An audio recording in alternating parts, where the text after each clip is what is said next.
remember hearing this gospel when I was younger, and every time I heard it, it was always very confusing to me because we have this woman who is in great need of a miracle, and so she's following Jesus and keeps asking him to help her, and Jesus seems to be ignoring her, and the apostles seem to be trying to shoo her away like she was some pest or something, And so it can be kind of scandalous to us unless we really know the background of what's really going on here, and then we can take this lesson to heart today. I like to use analogies and stories to connect that so it's easier to remember. And one of the experiences that I had recently is I was over at a friend's house, and they kind of lived out in the country, and she had just put a really fancy bird feeder in her backyard. And I asked her, I said, well, what kind of birds are you getting? And she said, oh, all kinds. She said blackbirds and blue jays, and now we're getting some cardinals, which are really neat to see. And I said, well, that's great. I said, do you get any other creatures too that are trying to raid your bird feeder? And she kind of shook her head in frustration. She said, yes, we've got a lot of squirrels back here, and they're always breaking in there, and then we have raccoons during the night, and who knows what else. And so they've had to fix the bird feeder several times. I said, yeah, how do you solve those problems, and keep the pests away, And she said, well, we've tried different things. We tried adjusting the height of the bird feeder a little bit and moving it to different places in the yard, and none of that seemed to work. And so they started to let their dogs out, at least during the day. That would keep the animals at bay, but it also scared the birds off too. So that didn't work out as well either. So being an animal lover, finally she said, well, there's a reason that these squirrels and raccoons and everything else are raiding my bird feeder, and that's because they're hungry too, and they're all God's creatures. And so when she put out the bird seed, she told me that she would always put a couple piles at the base of the bird feeder so those other animals could come out and they wouldn't break the bird feeder, but they'd have something to eat right on the ground. And she said that kind of solved the problem. I thought, well, that's a good solution because it's the same with Jesus in our gospel today. He loved the Canaanite woman. She wasn't really a pest, even though it seemed to be the way the gospel is written. He loved her just like he loved all others. But Jesus had to stick to his mission first and foremost, and that was to bring his message of love and forgiveness to his own people, to the Jewish people first, and then to the Gentiles later. And of course, we know from our Christian history that was a mission that he gave to St. Paul and to the other apostles after he had rose from the dead, as the Gentiles, or the non-Jewish peoples, started to convert and come into the church. But we also know that with the Lord there is mercy, and with mercy, exceptions can always be made, and we see that throughout the Gospels. And I'm sure Jesus, as long as this woman had the faith that she showed him, as we hear about today, would have cured her daughter anyway. But first he wanted to test her faith a little bit to see how genuine it was, how strong it was. Like the raccoons and the squirrels in my friend's backyard, she kept coming back. She was persistence.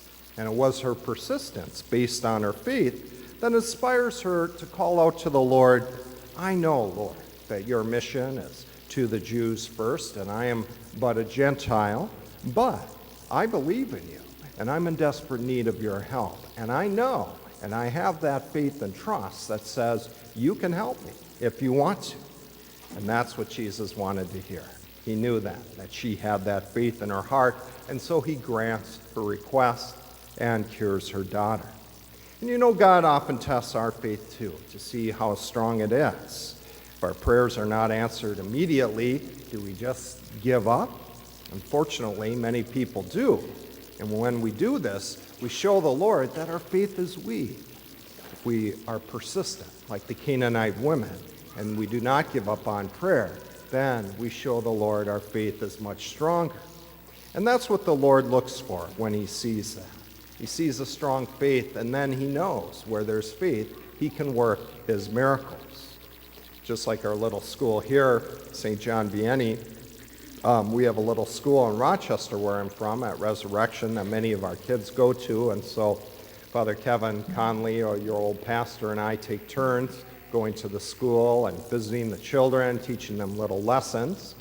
And it's always interesting to hear the children's questions as their faith is being nurtured and growing. And we do the same thing with our religious ed young kids too.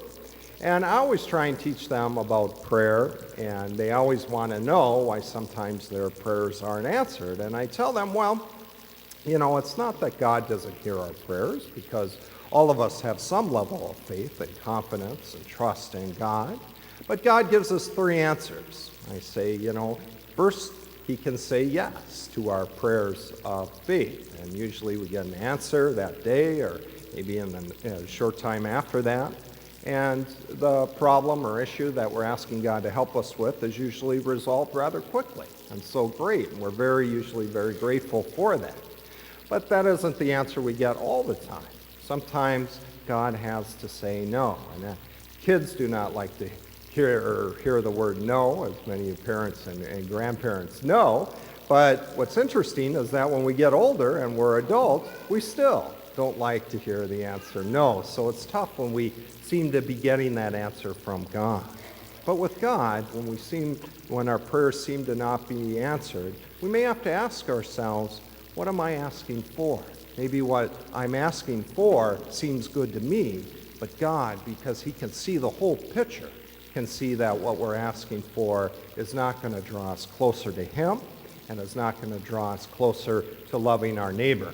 In fact, it may take us further away, and of course God doesn't want that. So sometimes what we think we're asking for is good when it's really not. And so sometimes God has no choice but out of love to say no. But the other answer he can give, which is also kind of a tough one, is yes. I'm going to grant your prayer. I recognize that you do have faith and that you're asking me in faith and out of love, but you have to wait. And that can be a hard one too, because just like children, we don't like to wait for things that we want or think we need right now. But we know that God loves us, and we know that because we're here, God has a plan for all of us. And so when we're praying for something or discerning something or asking God's help with something, God may say, yes, I hear your prayer and I am going to help you. But there is a plan, and that plan is going to take some time. Because maybe God has to set things in motion. Maybe he's bringing other people into the plan, and maybe their hearts have to be made ready first. And so that may take some time. It may take a few days, a few weeks, or maybe even a few years before that plan is fully set in place for things to happen according to God's will. But always remember, for what's best for us and for everyone else involved. And so if we keep these things in mind, we will tend not to get discouraged if we don't get an answer to our prayer right away, or if it's not the answer that we want. I can guarantee you, just like the Canaanite woman, that God hears all prayers and answers all prayers. But we have to trust that God loves us and always has our best interests at heart and is always looking out for us. And so if we stay persistent in our prayers and in our hope and in our faith, we can be sure that one day that will be rewarded.